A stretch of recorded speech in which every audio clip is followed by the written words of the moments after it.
Alléluia. Voilà, on va ouvrir la parole de Dieu sans plus attendre dans la deuxième épître de Paul aux Corinthiens, 2 Corinthiens, chapitre 4, à partir du verset 8. On va faire une lecture un peu plus longue. J'avais prévu que quelques versets, 3, mais on va lire le contexte un petit peu. C'est mieux pour comprendre cette parole que l'apôtre Paul nous laisse. 2 Corinthiens chapitre 4 et à partir du verset 8.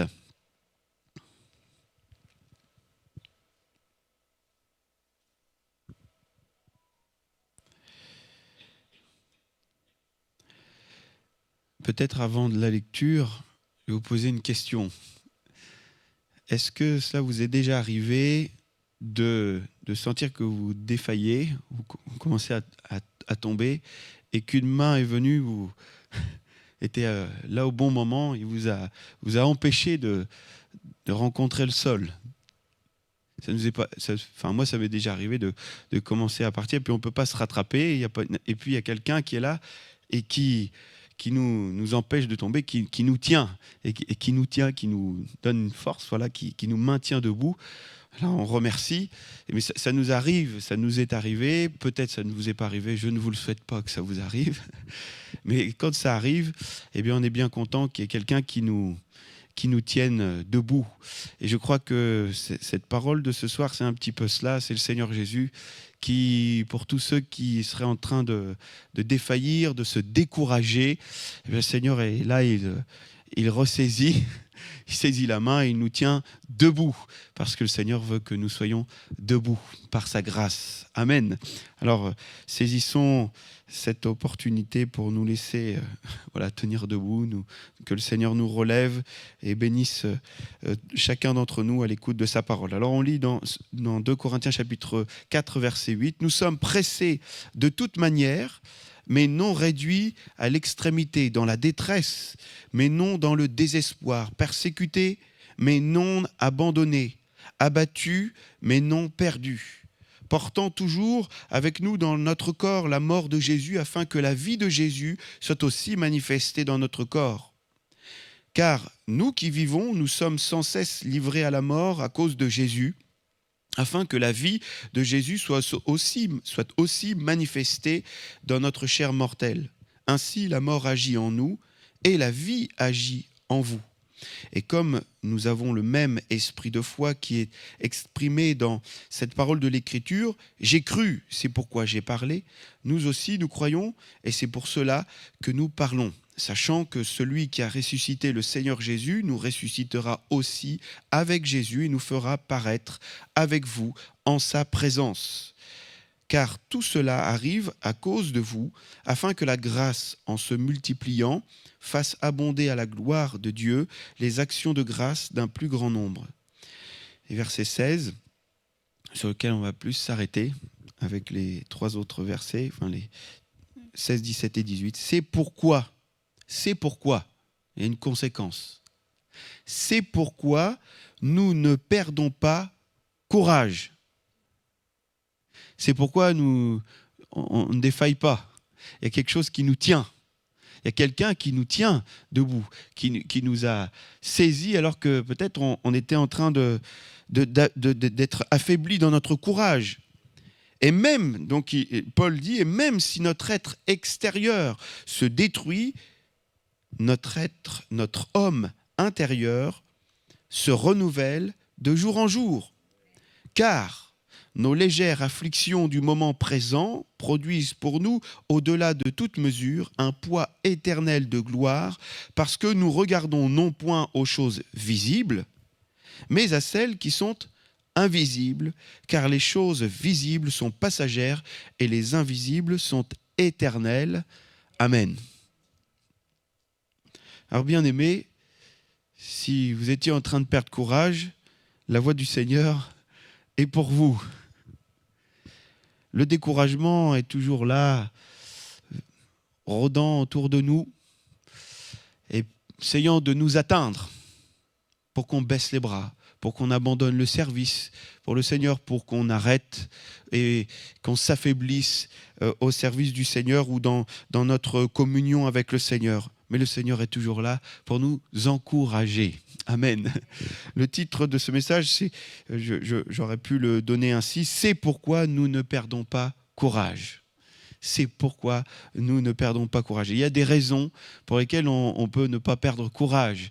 Et il y a des raisons que Paul nous donne ce soir et que je voudrais partager avec vous. Mais avant, je voudrais parler bien sûr de ce qu'est le découragement. Qu'est-ce que le découragement ? Perdre courage, c'est être découragé.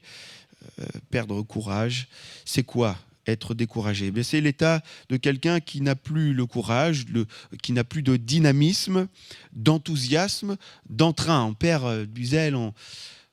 On dit des fois, il y a un ressort qui est cassé. Il y a comme un ressort qui est cassé. Ouais, je suis découragé. On a beau me stimuler, il n'y a pas de... Voilà, je suis découragé. C'est lorsqu'on est découragé, on broie du noir, on n'a envie de rien, et puis je le redis, le ressort est cassé, ou comme cassé. Plusieurs personnages de la parole de Dieu, plusieurs hommes de Dieu, plusieurs personnes ont déjà vécu ces temps de découragement. Et le plus fameux, c'est celui d'Élie, le prophète Élie, un homme de Dieu qui pourrait dire, oui, bon, Élie, hein. Non, Élie, c'était un homme de Dieu. Il avait la foi. Amen. Il prie, Dieu l'exauce. C'était un homme de foi. Mais il est passé par un moment où il a été découragé et Dieu l'a saisi et il l'a encouragé. Et quand on suit le cursus, tout le temps que Dieu a pris avec Élie pour l'encourager, eh bien, Dieu est patient avec nous et Dieu il veut aller jusqu'au bout pour que nous ne perdions pas courage. Amen. Alors, Élie et le prophète s'est enfui devant Jézabel et il a même demandé la mort. Et puis ensuite, il disait des choses qui ne correspondaient pas à la réalité exacte. Et Dieu va lui prouver aussi qu'il n'avait pas tout à fait raison en disant tout ce qu'il disait. Oui, je ne suis pas meilleur que mes pères, je suis resté moi seul. Eh bien non, il n'était pas tout seul. Dieu avait mis des hommes de côté qui n'avaient pas fléchi le genou devant Baal. Et Élie, lui, il pensait qu'il était tout seul et que c'était fini, que personne ne suivait le Seigneur, que lui, il avait beau prêcher, annoncer les oracles du Seigneur, la parole de Dieu, rien ne bougeait, que ça ne servait à rien, qu'il était un bon à rien et que c'était fini. Ça, c'est le découragement. Il était atteint. Il a vécu le découragement. Mais c'était quand même un homme de Dieu. Amen. Et c'était un homme de Dieu, aimé de Dieu. Alors ceux qui sont dans le découragement, ne vous découragez pas encore plus. Avec des mauvaises pensées. Je ne suis plus aimé de Dieu, je suis abandonné. Non. Dieu vous aime, toujours. Continuez à rester fidèle au Seigneur. Amen. Et on va voir aussi le cheminement de ce qui pourrait nous redonner courage. En tout cas, le découragement, nous ne sommes pas les seuls à le vivre. Élie l'a vécu. L'Écriture signale aussi que Paul a eu besoin aussi de prendre courage à un moment donné. Dans les Actes des Apôtres, au chapitre 28, verset 15, de Rome vinrent à notre rencontre jusqu'au forum d'Appius et aux 3 tavernes les frères qui avaient entendu parler de nous. Paul, en les voyant, rendit grâce à Dieu et prit courage. Ça veut dire qu'il avait besoin à ce moment-là de cet encouragement, de reprendre courage. Et le fait de voir les frères, ça l'a encouragé. Gloire à Dieu. Que nous soyons, nous, en tant que frères et sœurs, des encouragements pour nos frères et sœurs. Amen. Quand le dimanche, on se retrouve, ou quand on se voit dans un magasin, on se retrouve en voyant les frères, on parle du Seigneur, et là, on prend courage. Amen. En tout cas, Paul, lui aussi, il a vécu ce temps où il avait besoin de prendre courage. Et Paul, c'est quand même un homme de Dieu aussi, un homme aussi aimé de Dieu. Donc ne laissons pas l'ennemi nous convaincre que nous, comme Élie s'est laissé un peu convaincre, que nous sommes, voilà, nous ne sommes pas mieux que nos pères, on est nuls et on vaut rien, et puis plus personne ne nous aime, même Dieu nous a délaissés. C'est absolument faux. Alléluia, Seigneur nous aime. Il y a aussi cet exemple que peut-être on réutilisera un peu plus tard, mais de David.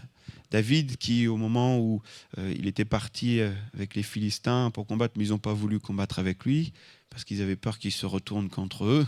Et quand il est rentré à Tsiklag, dans sa ville, tout avait été pillé, elle était en feu et en fumée. Et puis, il n'avait plus de famille, ni les hommes de combat avec qui il était parti. Et ces hommes-là parlaient même de le lapider. C'était de sa faute. Et il est écrit qu'il s'est isolé et il a repris courage en l'Éternel. Dans ce moment-là, David était découragé. Qu'est-ce qui m'arrive ? Et il y a des situations qui nous découragent, des situations qui sont choquantes, des situations abruptes qui nous saisissent, qui nous font tomber à terre, qui nous découragent d'un coup. Il y en a d'autres qui nous usent avec le temps. Ça dure, ça dure, ça dure, ça nous mine. Et à la fin, on n'y croit plus, presque. Presque. Mais Dieu n'éteint pas le lit mignon qui fume. Il souffle pour ranimer. Et il saisit encore ce soir ceux qui sont dans le découragement ou ceux qui vont peut-être sombrer. Voilà, cette parole est pour chacun. Alors, plusieurs sources aussi de découragement. Le péché non traité. Psaume chapitre 40, verset 13. « Car des maux sans nombre m'environnent, les châtiments de mes iniquités m'atteignent, et je ne puis en supporter la vue. Ils sont plus nombreux que les cheveux de ma tête, et mon courage m'abandonne. » En voyant ça. Le péché non traité est une source de découragement. Mais par la grâce du Seigneur, nous pouvons régler le problème du péché. En être pleinement libérés, pardonnés, alléluia, mais aussi libérés et vivre cette liberté des enfants de Dieu qui sont libres de l'influence du péché, puisque nous sommes sous l'influence du Seigneur et du Saint-Esprit, de sa parole, de la parole de Dieu. Mais en tout cas, le péché non réglé ou les choses qui ne sont pas réglées devant Dieu, c'est une source de découragement. C'est bon à savoir. Sondons nos cœurs et nos vies. Et s'il y a ce type de choses qui sont dans nos vies, alors réglons-les tout de suite, afin de ne pas vivre le découragement ou que le découragement ne continue pas.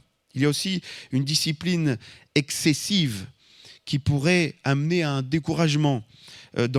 Paul parlait aux Colossiens ainsi, aux pères, et il disait « Père, n'irritez pas vos enfants de peur qu'ils ne se découragent. » N'irritez pas vos enfants. Donc c'est important aussi de ne pas aller, on parle de l'éducation, mais aussi dans nos relations, de ne pas aller jusqu'à irriter, parce que cette irritation pourrait aller et amener au découragement. La juste discipline divine aussi également, et c'est Hébreux chapitre 12, verset 5 qui nous le rapporte. Et vous avez oublié l'exhortation qui vous est adressée comme à des fils. Mon fils, ne méprise pas le châtiment du Seigneur et ne perds pas courage lorsqu'il te reprend. Lorsque le Seigneur te reprend, le Seigneur te dit, ne perds pas courage. Parce que si je te reprends, c'est que je t'aime et que je te considère comme un fils ou une fille. Tu n'es pas illégitime. Si Dieu n'en avait rien à faire de nous, il nous laisserait aller dans le péché, nous éloigner de lui, et nous éloigner de sa grâce, nous éloigner de la bénédiction de sa présence. Mais s'il nous aime, ou plutôt, s'il nous reprend, c'est qu'il nous aime. Parce qu'il nous aime, il nous reprend. Alors que lorsque le Seigneur nous reprend, ne considérons pas cela comme une source de découragement, mais plutôt d'encouragement à revenir près du Seigneur, près de celui qui nous aime. Malheureusement, il y a aussi une autre source de découragement. Ce sont les personnes qui sont incrédules autour de nous et qui ont une mauvaise vision des choses, de la vie. Et ils viennent et ils vous découragent. Il y a un exemple dans la Bible, dans Josué chapitre 14, verset 8. Vous vous souvenez, lorsque les 12 espions étaient partis dans le pays promis, c'était... on va rentrer en possession du pays promis, et ça fait des années qu'on est dans le désert, on est sorti du pays d'Égypte, le peuple d'Israël était là, ils arrivent devant le Jourdain et ils envoient là des espions, ils vont voir, les 12 vont voir le pays et ils reviennent, ils disent oui c'est vrai, ce pays c'est un pays où coule le lait et le miel, comme Dieu l'a dit. Mais, et là le découragement commence. Mais il y a des hommes qui sont plus grands que nous, on est comme des sauterelles, on n'y arrivera pas, c'est terminé, c'est pas possible. Alors il y en avait 10 qui parlaient comme ça, mais il y en avait 2, Josué et Caleb, qui parlaient bien autrement. Ils disaient montons, emparons-nous du pays parce que Dieu est avec nous, allons-y, restez dans la foi. Mais malheureusement, la source de découragement pour le peuple d'Israël en ce temps-là est venue par des hommes qui étaient pessimistes, négatifs et on va le dire incrédules. Incrédules. Ils se sont laissés entraîner dans l'incrédulité. Et cela pour nous aussi, nous devons veiller aussi à quel type de discours nous prêtons attention. Et ce n'est pas seulement les autres, ça peut être nous-mêmes. On s'auto-pollue, on s'auto-décourage. Une autre source de découragement, c'est l'apparence de l'ennemi. On va dire l'apparence de la montagne ou l'apparence de l'ennemi. Je lève les yeux vers les montagnes, d'où me viendra le secours? Si le psalmiste s'était arrêté là,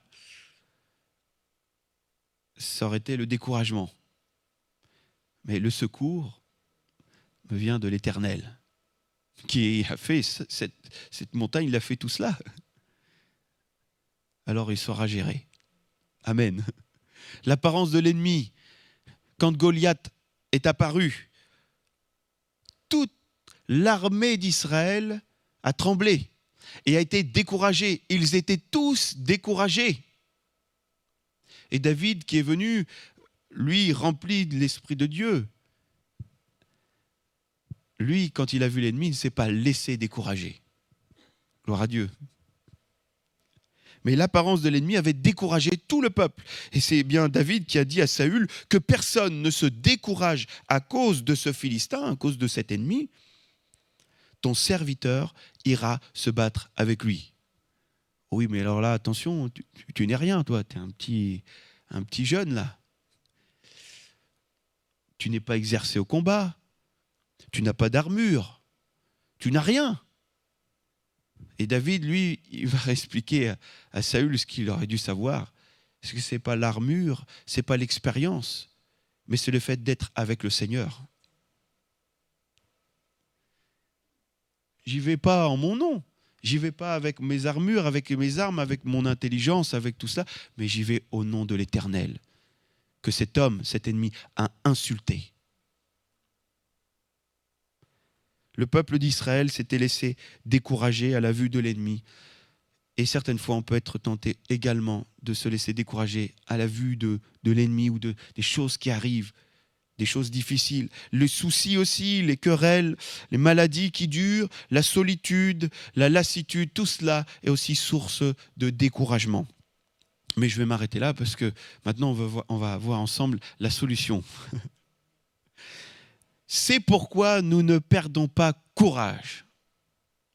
Il y a une voie, il y a des éléments, il y a des pistes que Dieu nous donne ce soir pour que nous ne perdions pas courage.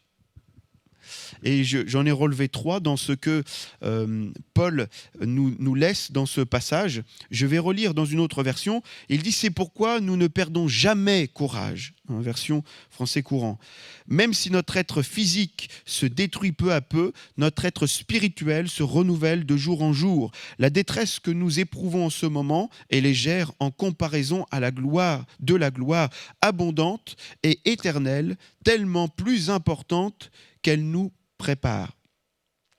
Car nous portons notre attention non pas sur ce qui est visible, mais sur ce qui est invisible. Ce qui est visible est provisoire, mais ce qui est invisible dure toujours. » J'ai relevé 3 points. Si vous en relevez 4, vous m'en ferez part, dans ce texte en tout cas, pour que nous ne perdions pas courage. Premièrement, nous devons savoir que notre être extérieur, notre être physique, selon les traductions, il se détériore. On prend de l'âge. Les forces nous quittent peu à peu, mais nous savons une chose, c'est qu'alors que même la tente extérieure, on pourrait dire, tombe planche après planche, l'être intérieur se renouvelle, bien-aimé. Il y a un renouveau à vivre de jour en jour, jour après jour. Nous pouvons être renouvelés dans la présence du Seigneur. Nous pouvons être renouvelés par sa parole, dans sa parole. Lorsque nous plongeons nos regards et notre attention dans la parole de Dieu, Dieu nous parle et il renouvelle notre être intérieur. Par son esprit, il renouvelle notre être intérieur. Dans notre communion avec le Seigneur, au travers de la prière, Dieu nous renouvelle, il renouvelle notre être intérieur et il nous communique le courage. C'est pour ça qu'on ne se décourage pas. Parce qu'on est renouvelé. On est renouvelé dans notre zèle. Alors aujourd'hui, si peut-être il y avait ce découragement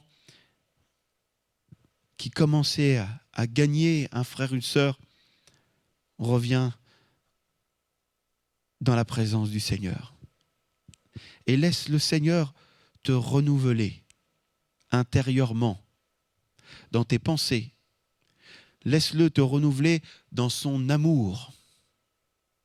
Plonge des racines encore plus profondes dans sa parole et dans son amour.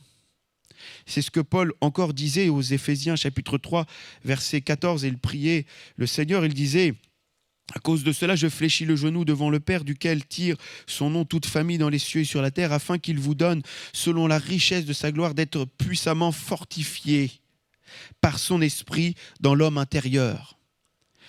En sorte que Christ habite dans vos cœurs par la foi, afin qu'étant enracinés et fondés dans l'amour, vous puissiez comprendre avec tous les saints quelle est la largeur, la longueur, la profondeur et la hauteur, et connaître l'amour de Christ qui surpasse toute connaissance, en sorte que vous soyez remplis jusqu'à toute la plénitude de Dieu. » Vous croyez que quand on vit le déversement de toute la plénitude de Dieu dans notre cœur et qu'on est renouvelé, est-ce qu'on est découragé ? On ne peut pas être découragé. Alors, Paul priait pour ça, et je veux prier aussi pour nous, pour vous tous, afin que vous soyez enracinés encore plus. Prenez du temps devant le Seigneur pour vous enraciner encore plus dans l'amour de Christ et le comprendre, le connaître même, c'est-à-dire le vivre. Connaître, c'est naître avec, c'est vivre une expérience dans l'amour de Christ. Ce n'est pas simplement se dire ou s'auto-convaincre que Dieu nous aime, mais c'est en être certain parce qu'on le vit. C'est le connaître, le vivre, l'expérimenter. Or, à celui qui peut faire par la puissance qui agit en nous, dans notre être intérieur, infiniment au-delà de tout ce que nous demandons et ou pensons, à lui soit la gloire dans l'Église et en Jésus-Christ, dans toutes les générations au siècle des siècles. Amen. Nous ne perdons pas courage lorsque notre être intérieur est renouvelé par le Seigneur, lorsque nous le laissons faire, lorsque nous prenons du temps pour apprendre encore à le connaître. Amen. Le deuxième point, c'est toujours Paul qui le dit, hein, alors je vous relis, lors même que notre homme extérieur se détruit, notre homme intérieur se renouvelle de jour en jour. Et puis ensuite, il dit, car nos légères afflictions du moment présent produisent pour nous, au-delà de toute mesure, un poids éternel de gloire, parce que, bon, et on verra, ça c'est le troisième point. Mais le deuxième point, c'est notre regard sur la vie, notre regard sur les épreuves, notre regard sur ce qui se passe. Comment je considère les afflictions que je vis? Comment je considère les épreuves? Comment je considère tout cela? Ça peut être une source de découragement très forte. Eh bien, l'apôtre Paul a été à l'école de Dieu parce que la vie de l'apôtre Paul, ce n'était pas un long fleuve tranquille. Celui qui dit nos légères afflictions du moment présent. Est-ce que vous croyez, au regard de nos vies, que la vie de Paul, c'était vraiment tranquille, quoi? Il vivait des choses, assez banales, pas difficiles à vivre. Alors, j'ai eu à cœur de vous lire dans 2 Corinthiens, chapitre 11, ce qu'il a vécu. Il le rappelle lui-même. J'ai honte de le dire. Donc, 2 Corinthiens, chapitre 11, verset 21, pour ceux qui prennent des notes. J'ai honte de le dire, nous avons montré de la faiblesse. Cependant, tout ce que peut oser quelqu'un, je parle en insensé, moi aussi je l'ose. Sont-ils hébreux? Moi aussi. Sont-ils israélites? Moi aussi. Sont-ils de la postérité d'Abraham? Moi aussi. Sont-ils ministres de Christ? Je parle en homme qui extravague. Je le suis encore, plus encore. Et puis là, il détaille. Par les travaux, bien plus. Par les coups, il a pris des coups, bien plus. Par les emprisonnements, il a été emprisonné, bien plus. Souvent en danger de mort, 5 fois j'ai reçu, dit-il, des Juifs 40 coups moins 1. À 40 coups, on mourait. Donc, pour bien faire souffrir au maximum, ils enlevaient juste un coup. Donc c'est terrible. Et il l'a vécu, cela 5 fois.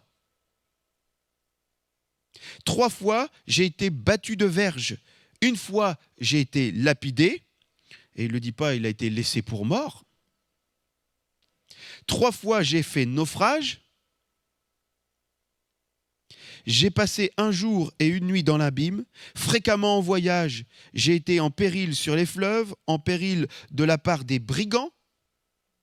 Donc ça, on n'a pas forcément le détail, mais il est tombé lui aussi entre les mains des brigands. En péril de la part de ceux de ma nation, en péril de la part des païens, en péril dans les villes, en péril dans les déserts, en péril sur la mer, en péril parmi les faux frères. C'est difficile. C'est peut-être le coup le plus dur. On ne s'y attend pas et ça vient de là.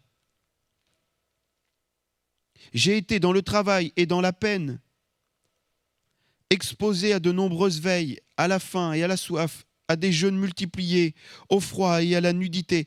Et sans parler d'autre chose, je suis assiégé chaque jour par les soucis que me donnent toutes les églises. On arrête là? C'est suffisant, hein? Et nous, on n'a pas forcément vécu tout cela. Et Paul, lui, qui a vécu toutes ces choses-là, dit « nos légères afflictions du moment présent ». Mais comment il fait? Mais parce qu'il considère ces épreuves d'une certaine manière. Il a appris à les considérer d'une certaine manière. Et c'est ce que nous devons faire aussi. C'est ce que je dois faire. Apprenons à donner à nos épreuves leur juste valeur. Ne dramatisons pas les événements, les choses, mais regardons ces choses dans la perspective dans laquelle Paul regardait. Il les a vécues, ces souffrances terribles, ces épreuves terribles. Il les a vécues et il disait pourtant que c'était des légères afflictions du moment présent. Et là, on voit la perspective dans laquelle il regarde sa vie, ses souffrances. Et il dit, c'est pour un temps. Je passe dans ces souffrances. mais il y a un poids éternel de gloire qui m'est réservé et qui est bien supérieur à toutes ces souffrances et qui me consoleront bien plus et qui commence déjà à me consoler parce que je suis sûr que le Seigneur, lorsque je vais le retrouver, il me donnera cette couronne de vie, ces couronnes, ces récompenses. Je serai dans sa gloire. Je vivrai dans sa présence, la consolation pleine et entière. Il regarde dans la perspective de l'éternité. Nous vivons un temps sur la terre, mais dans l'au-delà, nous vivrons pour l'éternité. Et si nous sommes sûrs et nous avons cette assurance de notre salut en Jésus-Christ, alors nous devons considérer, et Dieu nous y aide, à considérer nos épreuves comme celles d'un moment présent, mais qui s'achèveront, et nous aurons plus tard la gloire éternelle, un poids éternel de gloire. Amen. Que cela soit une consolation et une source aussi d'encouragement. Nos légères afflictions du moment présent produisent pour nous, ces épreuves-là, ces difficultés produisent quelque chose pour nous, au-delà de toute mesure, un poids éternel de gloire.